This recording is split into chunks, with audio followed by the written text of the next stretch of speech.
બાજુ ખાખીની વાત કરીએ, એક બાજુ ખોખાની લેણદેણની વાત ચાલતી હોય અને એની વચ્ચે મીડિયાનું બેલેન્સ જાળવવું, કઈ રીતે જુઓ છો? હું જે જ્યારે જર્નલિઝમમાં આવ્યો હતો ત્યારે એક એવો ગાળો હતો કે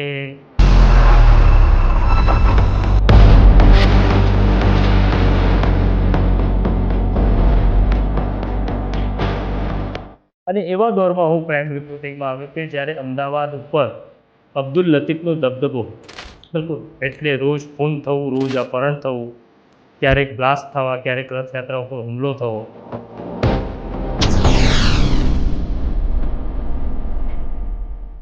તો એ છૂરાબાજીની કિંમત નક્કી થતી કે જો છૂરો ચાકુ વાગે અને માણસ જીવી જાય તો મરી જાય તો એ પ્રકારના ભાડુતી માણસો અમદાવાદની અંદર બોલાવવામાં આવતા હતા અને એક સ્ટેબિંગ બિઝનેસ હતો.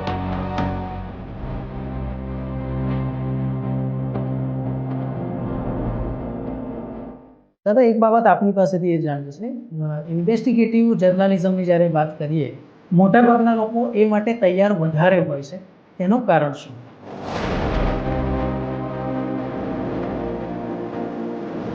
પોલીસના ઇન્વેસ્ટિગેશનમાં બહુ એક અગત્યનો પાર્ટ ટ્રેનિંગમાં હોય છે કે સારો ઇન્વેસ્ટિગેટર કોણ થઈ શકે.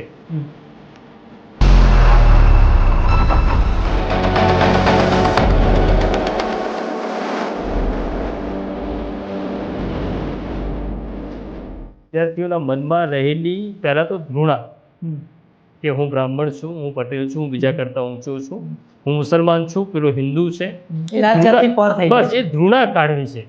અને અમે તો એવું કહીએ છીએ કે તમે સારા પત્રકાર ન થાવ તો પણ વાંધો નહીં, એક સારો માણસ થવાનો તો પ્રયત્ન કરીએ. બસ, તો એ બહુ નાની નાની ઘટનાઓ છે. નમસ્કાર દર્શક મિત્રો, ઇન્ડસ્ટ્રી ટોક્સ વિથ નેહલમાં આપનું સ્વાગત છે. હું છું નેહલ. મિત્રો, જ્યારે ક્રાઇમની વાત કરવામાં આવે તો એક એવું પત્રકારત્વ, એક એવું જર્નાલિઝમ કે ખૂબ જ ગહનતાથી કરવામાં આવે છે, ઊંડું રિસર્ચ કરવામાં આવે છે, ત્યારે ક્રાઇમ છે અને તેને લઈને અનુલક્ષીને જે સંશોધન છે તે પાર પડતા હોય છે. અને આ જે ક્રાઇમ સેક્ટરની, ક્રાઇમ જર્નાલિઝમની જ્યારે વાત આવે ત્યારે એક નામ ગુજરાતમાં અચૂક યાદ આવે. એ નામ એટલે દાદાના નામથી જે હુલામણું નામ કહેવાય છે તે પ્રશાંત દયાળ. તેઓ અત્યારે આપણી સાથે છે. ચાલો તેમને મળીએ. પ્રશાંતભાઈ, આપનું ખૂબ ખૂબ સ્વાગત છે. નમસ્કાર. નમસ્કાર. પ્રશાંતભાઈ, એક સીધી વાત છે કે જ્યારે પત્રકારત્વમાં ક્રાઇમની વાત આવે તો ટીઆરપી એંગલથી જોઈએ તો મોટાભાગે આપણે જાણીએ છીએ કે ક્રાઇમના ન્યૂઝ હોય તો વ્યુઅરશિપ વધારે આવે. પણ એ પત્રકારો જે ક્રાઇમ સાથે જોડાયેલા છે, ક્રાઇમ ઇન્વેસ્ટિગેશન સાથે જોડાયેલા છે, એ લોકોની અંગત દુનિયા કેવી હોય છે, એમની સ્ટ્રગલ કેવી હોય છે? કારણ કે એક બાજુ ખાખીની વાત કરીએ, એક બાજુ ખોખાની લેણદેણની વાત ચાલતી હોય અને એની વચ્ચે મીડિયાનું બેલેન્સ જાળવવું, કઈ રીતે જુઓ છો? પહેલાં તો એવું છે કે હું જ્યારે જર્નલિઝમમાં આવ્યો નેહલ, ત્યારે એક એવો ગાળો હતો કે ક્રાઇમ રિપોર્ટિંગ કરવા બહુ લોકો તૈયાર ન હોય. બધાને જ કાં પોલિટિકલ રિપોર્ટિંગ કરવું હોય, સચિવાલય રિપોર્ટિંગ કરવું હોય, તો ક્રાઇમ રિપોર્ટર કોણ થઈ શકે એવો પ્રશ્ન આવે. તો એક ક્રાઇટેરિયા એવો હતો, વનલિખિત ક્રાઇટેરિયા હતો, એવો કોઈ નિયમ નહોતો કે જે સ્વભાવે વરછટ હોય, પોલીસ અને ગુનેગાર જેવો, અને જેનો ચહેરો બહુ સારો ન હોય, અને પોલીસ અને ગુનેગારોની જેમ એને ગાળો બોલતા આવડતી હોય, થોડોક લડાયક હોય. આ ક્રાઇટેરિયામાં મને એવું લાગ્યું, મારા એડિટરને એવું લાગ્યું હશે કે હું બંધ બેસતો છું. હા, બસ ત્યારથી ક્રાઇમ રિપોર્ટિંગ શરૂ થયું. અને એવા દોરમાં હું ક્રાઇમ રિપોર્ટિંગમાં આવ્યો કે જ્યારે અમદાવાદ ઉપર અબ્દુલ લતીફનો દબદબો હતો.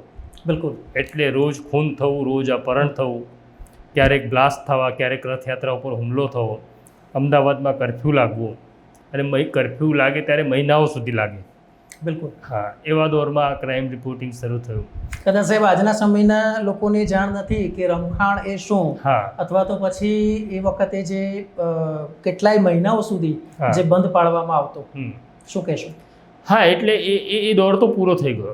નવી પેઢીના પત્રકારોને તો ઠીક છે, નવી પેઢીના યુવાનોને પણ એ ખબર નથી કે કરફ્યુ શું, સ્ટેબિંગ એટલે શું. હા, અને ત્યારે એવું હતું કે જેમ અલગ અલગ બિઝનેસ હોય છે એમ ક્રાઇમ પણ એક બિઝનેસ હતો.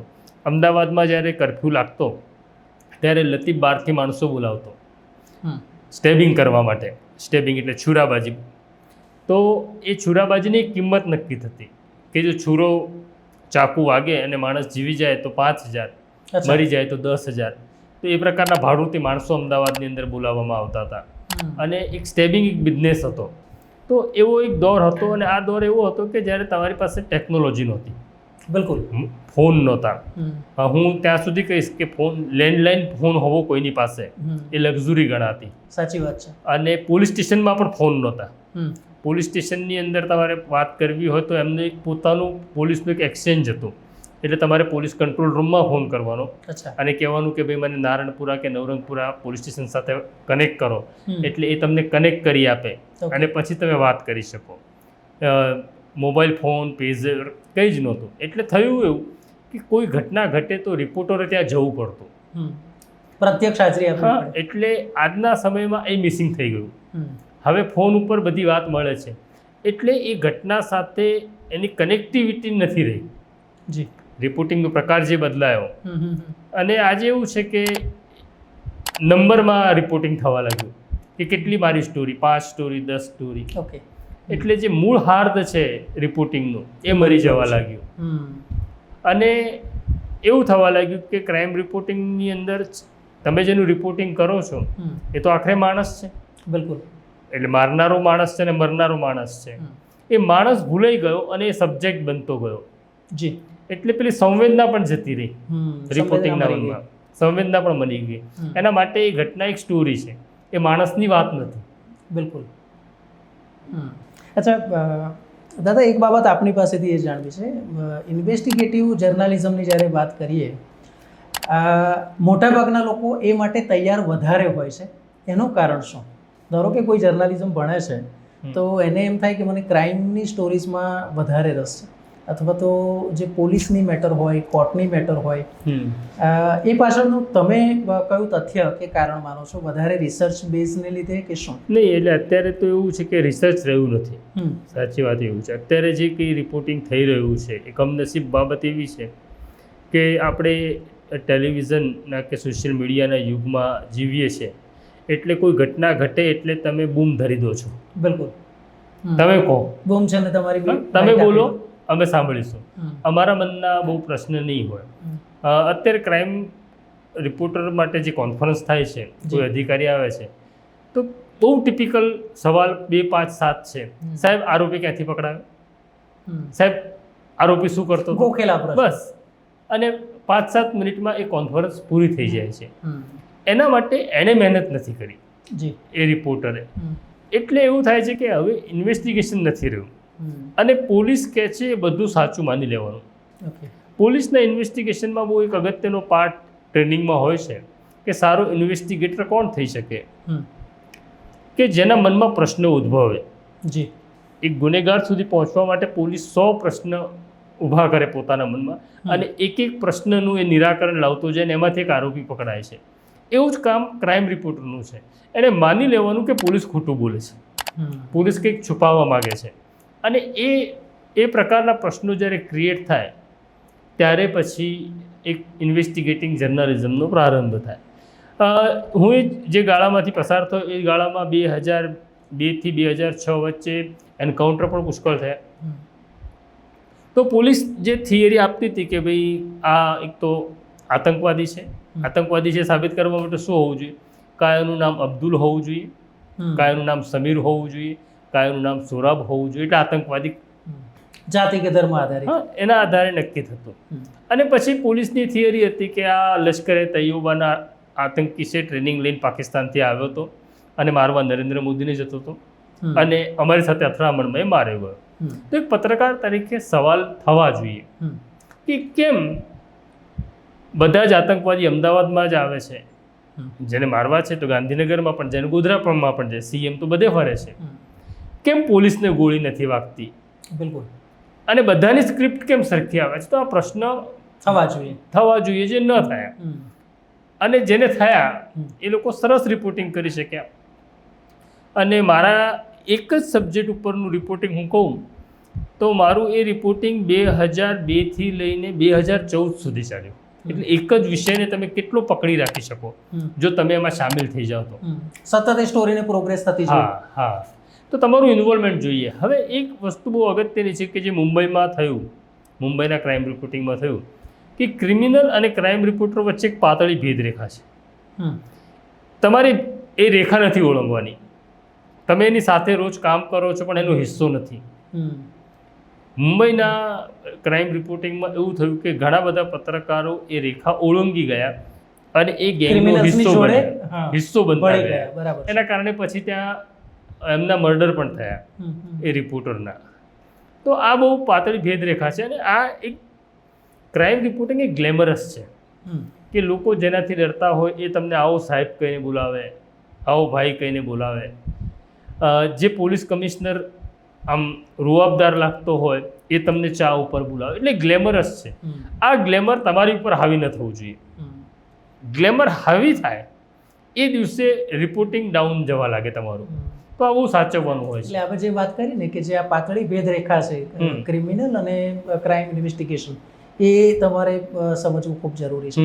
અચ્છા, એક બાબત એ છે કે 2002ના કોમી રમખાણની જે આપે ઇન્વેસ્ટિગેશન કર્યું, 2008 અમદાવાદ બોમ્બ બ્લાસ્ટના કેસની વાત કરીએ, સાબરમતી સુરંગકાંડ કેસની વાત કરીએ, તો ઘણીવાર એમ થાય કે આ સોર્સ કયો હશે, ક્યાંથી આ માહિતી મળતી હશે. મારા જ ઘણા મિત્રો છે જે મને કહે કે નીલભાઈ, સમાચારમાં આવે કે સૂત્રો તરફથી જાણવા મળતી માહિતી અનુસાર સૂત્રો કોને કહેવાય, આપ શું કહેશો? મારા સદનસીબે મેં કહ્યું કે હું એવા યુગમાં ક્રાઇમ રિપોર્ટિંગમાં આવ્યો કે જ્યારે તમારી પાસે ટેકનોલોજી નહોતી.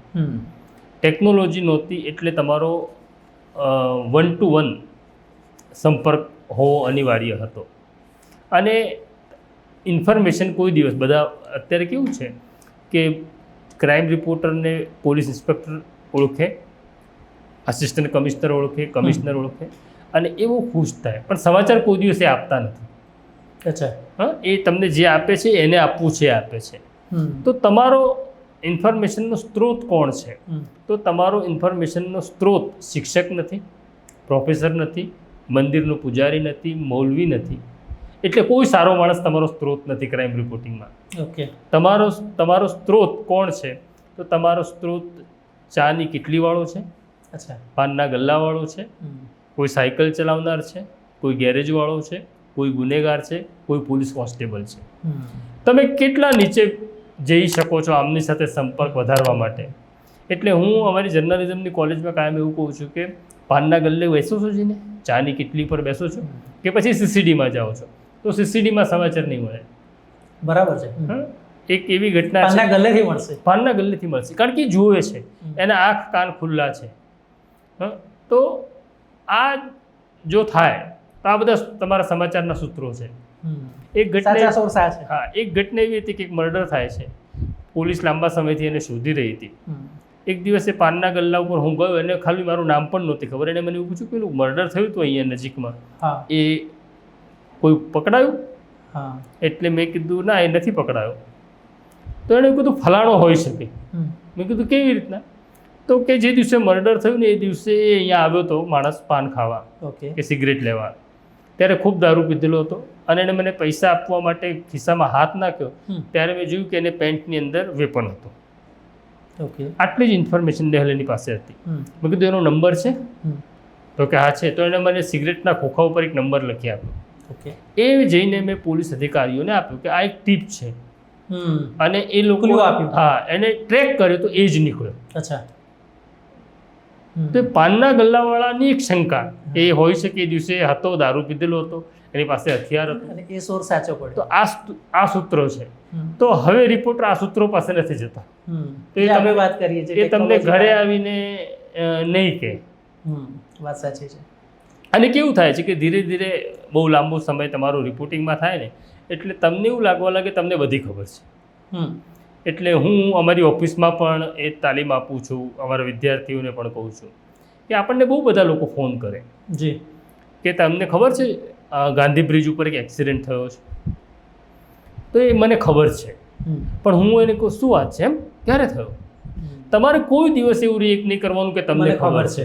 તમને ખબર છે આવો જવાબ તમે જ્યારે જ્યારે આપવા લાગશો ત્યારે સામેવાળો તમને માહિતી આપવાનું બંધ કરશે, કારણ કે એવું માનશે આ વિશ્વનો શ્રેષ્ઠ માણસ છે, આને બધી જ ખબર પડે છે, તો આપણે કંઈ કહેવાની જરૂર નથી. ત્યાં માહિતીનો સ્ત્રોત અટકી જશે. હા, બિલકુલ. અચ્છા, ઘણીવાર એવું થાય કે જે ન્યૂઝ છે એ વાયરલ થતા હોય અને હવે પ્રશ્ન એ થાય કે એ ફેક છે કે પછી ઓથેન્ટિક ન્યૂઝ છે. એ સામાન્ય રીતે જે તે રિપોર્ટર એ કઈ રીતે એને ચેક કરે, એનું ફેક્ટ ચેક કઈ રીતે કરે, કે પછી ધારો કે કોઈ ક્રાઇમની ઘટના બની છે તો પોલીસ તરફથી એની કોઈ બાઇટ આવે ત્યાં સુધી પ્રતીક્ષા કરે કે પછી કોઈ ચેનલના માધ્યમથી મળી હોય કે પછી કોઈ એજન્સી થ્રુ, કઈ રીતે ખબર પડે કે આ ફેક્ટ છે કે પછી આ ફેક છે? આ જે સમય છે ને એ ઉતાવળનો સમય છે. હું પહેલો બસ બિલકુલ મારું એ જ કહેવું છે કે બધાને ઉતાવળ છે. બધાને ઉતાવળ છે કે હું પહેલો કરી નાખું, હું પહેલો કરી નાખું. એમાં એવું થાય છે કે મૂળ તત્વ ભૂલાઈ જાય છે.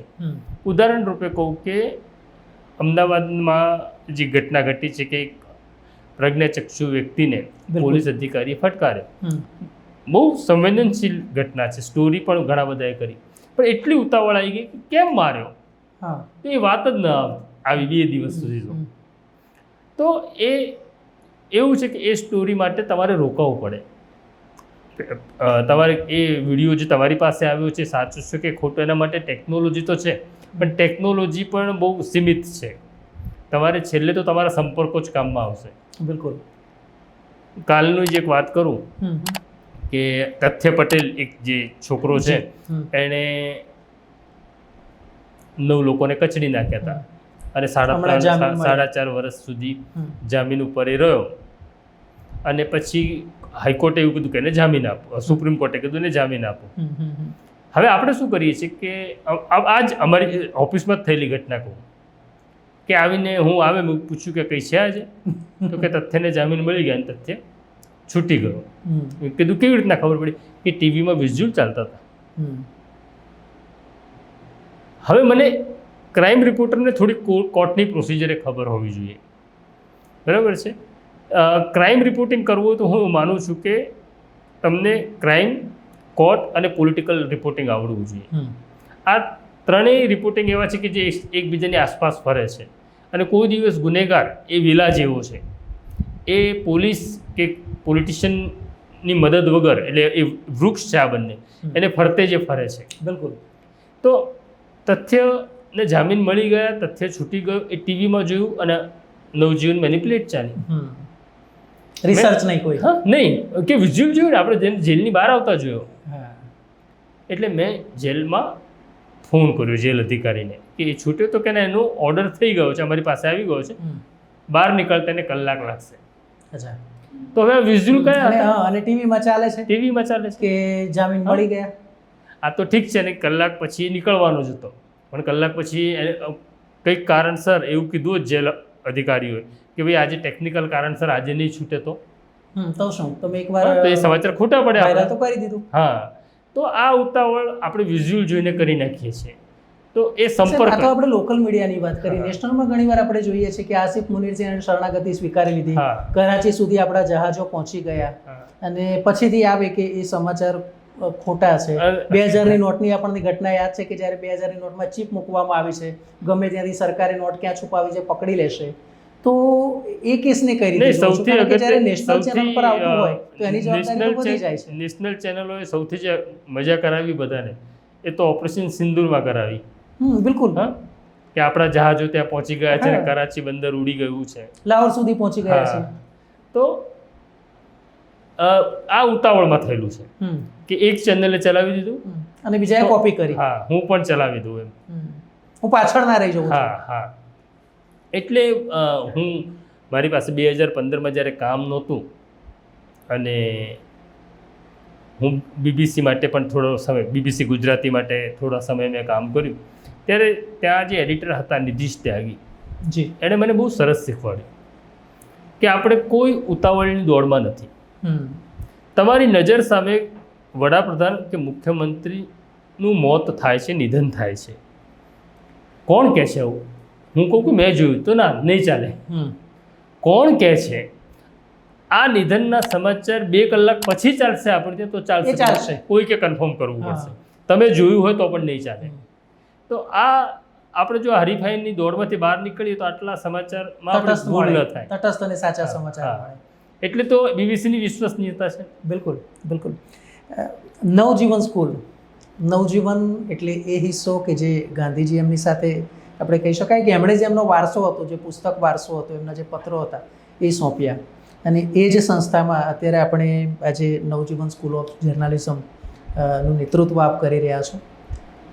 હેતુ શું હતો, ક્યારથી એ ચાલે છે અને અત્યાર સુધી આપણી જે જુદી જુદી બેચ ગઈ, કેવા અનુભવ રહ્યા? સૌથી પહેલાં તો હું મારી સફરની વાત કરીશ કે આ વિચારનો જન્મ જી જી જી ક્યાંથી થયો. મેં ગ્રેજ્યુએશન પૂરું કર્યું અને પછી શું કરવું એ ખબર નથી.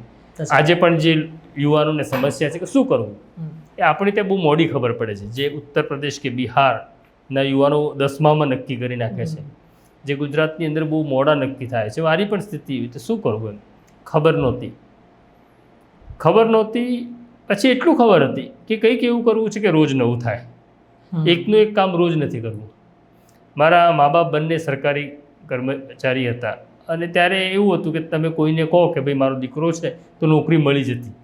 આટલા હજારો કે લાખો છોકરાઓ સરકારી નોકરીમાં આવતા નહોતા. એટલે એમણે મને પણ એવું કહ્યું કે તું આવી જા, ચિંતા નહોતી. હા, તું સરકારી નોકરીમાં આવી જા, ગોઠવી દઈએ તારું. પણ મેં એવું કીધું કે સરકારી નોકરીમાં તો રોજ એકની એક ફાઇલ રોજ જોવાની ને. તો કે હા, તો કે શું વાંધો નહીં. મેં કીધું ના, એવું કામ નથી કરવું. તો શું કરવું છે તો એ ખબર નહોતી લાંબો સમય. એક સારા નાટ્યકાર અને નાટ્ય દિગ્દર્શક અને પ્રોફેસર હતા મંગુભાઈ પટેલ, જેમની પાસે હું નાટ્યની તાલીમ લેતો.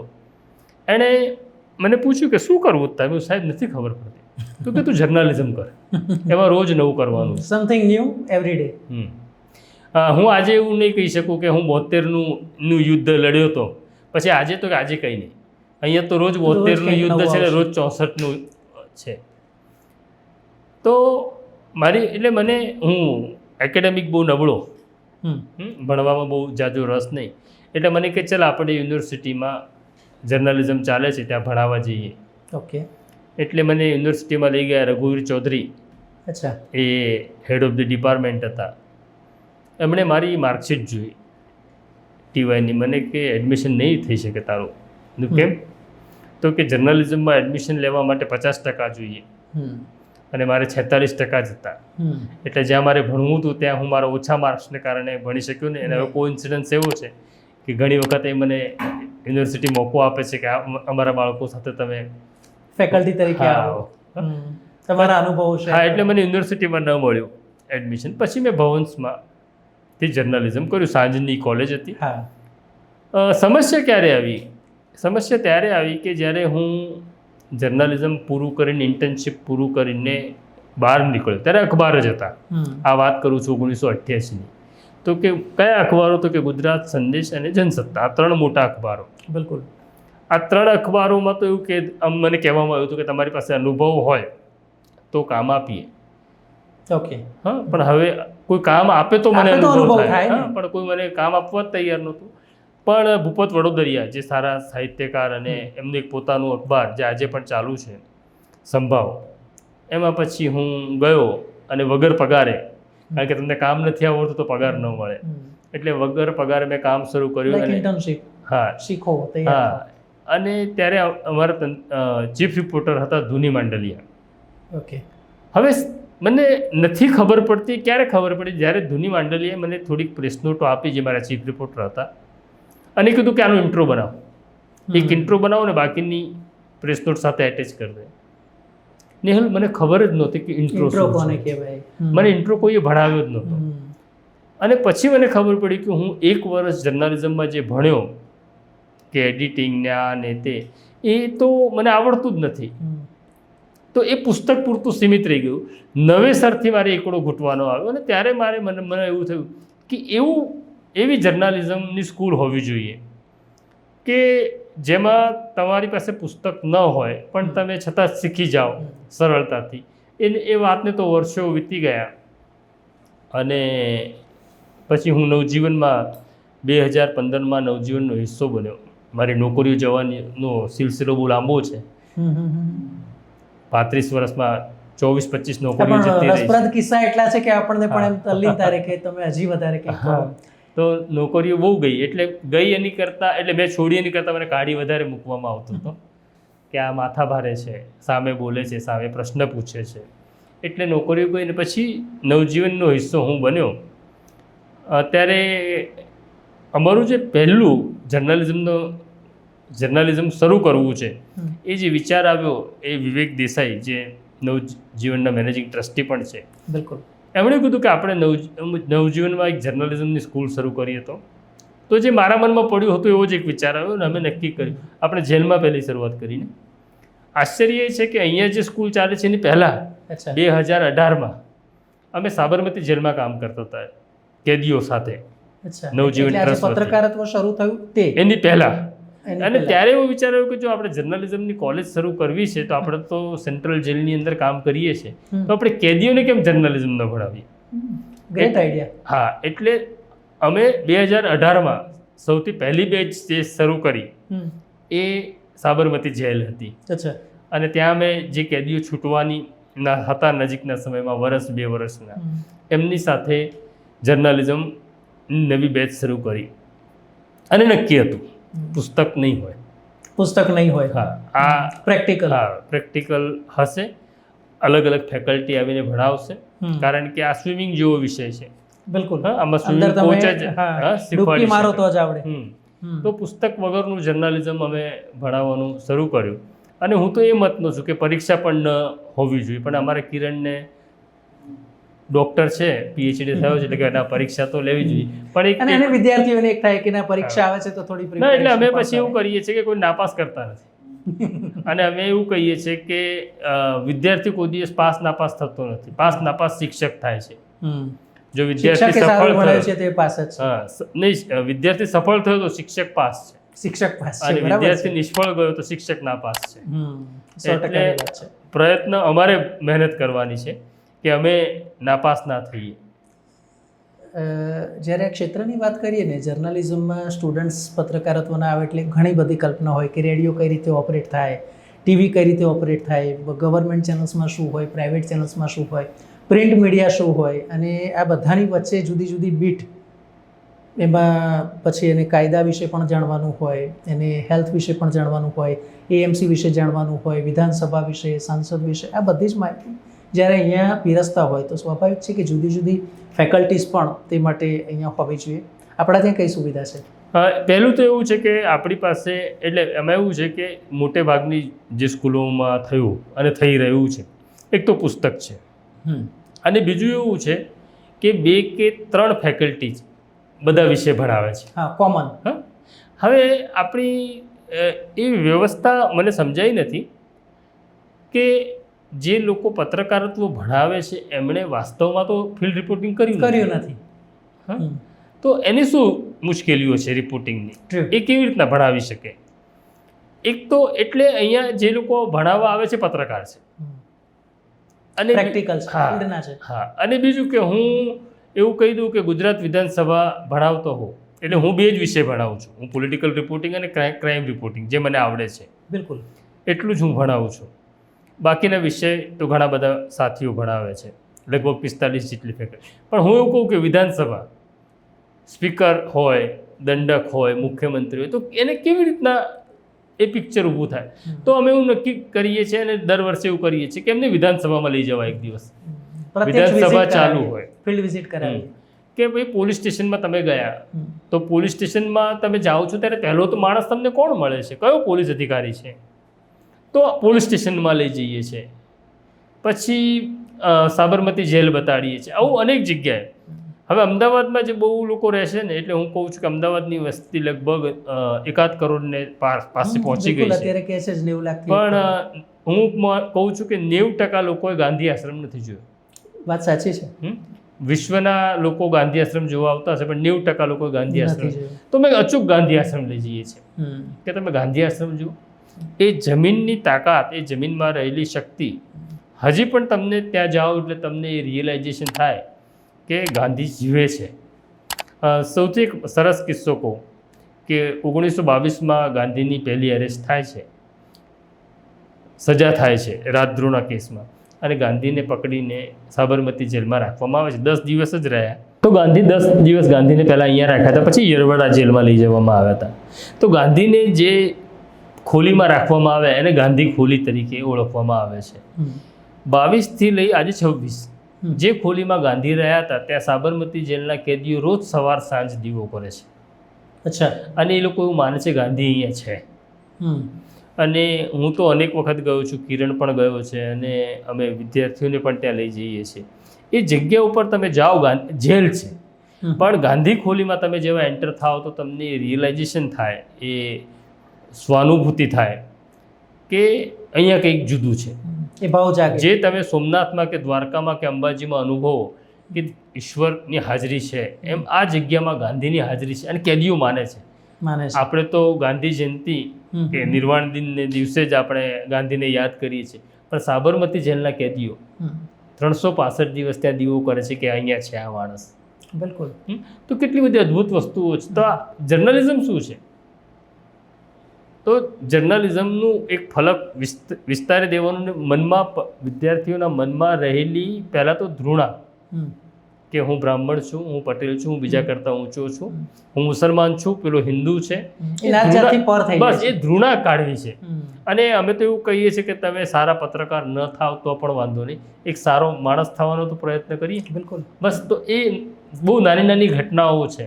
અમે નવી બેચ શરૂ થાય એના મહિનામાં જ એક સવાલ પૂછીએ છીએ કે કોણ એટલે આ સવાલ માત્ર પુરુષ વિદ્યાર્થીઓને પૂછવામાં આવે છે કે કોણ તમે તમારા ઘરનું સંડાસ સાફ કરો છો?